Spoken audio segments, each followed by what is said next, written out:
अध्यक्षा, मैं इंदिरा बावरी और जो सरकार से मैं निवेदन करना चाहती हूँ कि जो आप रेलवे लाइन निकाल रहे हो और किसान गरीब आज सब लोग दुखी हो रही है, तो मैं आपसे यही निवेदन है कि जो भी जमीन का पैसा है, जो आज 20,000 आप दे रही हो, 20,000 के महीने आज के टाइम में गुजारा नहीं होता है। तो मैं आपसे निवेदन करती हूँ कि जो भी किसान की मांग है, जमीन खुद की है, कोई आप दी नहीं, सरकार नहीं दी जमीन किसान की है, तो जो किसान की मांग है आपको पूरी करनी है।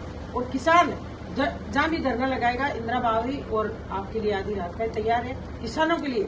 और मेरता विधानसभा के हर विधानसभा के मैं सबसे निवेदन करती हूँ कि जो भी किसान करें, आप सब भी आना और भाग लेना, क्योंकि सरकार आज बीजेपी की और तानाशाही कर रही है। कोई अन्य मतलब नहीं जनता मतलब है, नहीं नेता मतलब है, नहीं कोई मतलब नहीं है। तो मैं आपसे सबसे निवेदन करना चाहती हूँ आप लोग सब आए और सरकार से मांग करें कि भाई अपने जमीन की जो जायज मांग है और जायज पैसा है, आज अपन दे रही है, अभी पैसा दो और आप रेलवे लाइन निकालो, कोई दिक्कत वाली बात नहीं।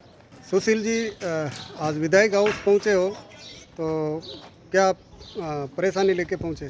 मेरता पुष्कर और मेरता रास रेल लाइन के लिए किसानों को जमीन के डीएलसी भाव दे रही है गवर्नमेंट 20,000 रुपये जी, जिससे प्रशासन से बार बार किसान बोल रहे हैं कि 20,000 में कोई ज़मीन नहीं आती। ज़मीन देने के लिए तैयार हैं, लेकिन जो बाजार का मूल्य है जिसके ज़मीन के बदले किसान ज़मीन ले सके, इस रेट से तो वो बार बार खेतों में आते हैं, किसान जाके उनसे निवेदन करते हैं।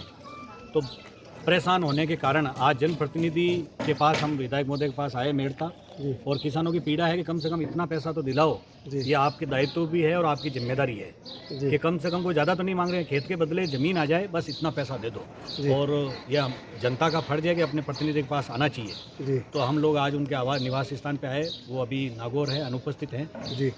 फ़ोन पे उनसे बात की है। अब हम तो सब जनप्रतिनिधियों के पास जाएंगे। एक सुशील जी, एक तो प्रोजेक्ट है मेरता पुष्कर जो सरकारी प्रोजेक्ट है, और एक मेरता रास, ये सीमेंट फैक्ट्री की जो कंपनी है, उसके लिए ये रेल सरकार ने गजट नोटिफिकेशन जारी किया है। तो ऐसे में दोनों की जो डीएलसी रेट है वो बराबर आ रही है, ऐसा क्यों? डीएलसी तो पूरे डिस्ट्रिक्ट लेवल पे होती है जी, लेकिन जो प्रोजेक्ट है मेरता पुष्कर, जो प्रोजेक्ट है वो लंबे समय से मांग थी, सरकार की भी थी, जनता की भी थी और जनप्रतिनिधि भी थी। लेकिन मेरता रास तो एक केवल प्राइवेट प्लेयर के लिए सरकार तानाशाही कर रही है किसानों के साथ। जो ब्यावर से रास है, आज तक कभी वहाँ ट्रेन नहीं चली, आज तक कभी वहाँ कोई स्टेशन नहीं है, आज तक कोई कर्मचारी नहीं है, एक भी सवारी गाड़ी नहीं चली, पिछले 10 साल से वो चल रही है। सरकार तानाशाही करके मेरता रास को जोड़ना चाहती है। ना तो कभी जनता ने मांग की, ना प्रतिनिधि मांग की, ना वो लोकहित का है, ना कोई उससे सरकार को कोई फायदा है। श्री सीमेंट, बांगड़ और अंबुजा सीमेंट को फायदा देने के लिए किसानों की जमीन 20,000 रुपये प्रति बीघा में सरकार बीच में तानाशाही करके उन पूंजीपतियों को सौंपना चाहती है। यही दर्द हम जनप्रतिनिधि के पास लेके आए कि हमारी पीड़ाओं को आप सुने और आगे सरकार तक पहुंचाएं और मजबूती से रखें। और ये जनप्रतिनिधि का दायित्व भी कि जहाँ अन्याय हो रहा हो, चाहे अपनी सरकार या पार्टी की बात इसमें है नहीं, हम सरकार और सत्ताधारियों के साथ हैं, और लेकिन 20,000 में हम ज़मीन नहीं देंगे। और प्रजा का काम है कि अपने प्रतिनिधि के पास आना चाहिए और अपनी पीड़ा को अवगत करवाना चाहिए।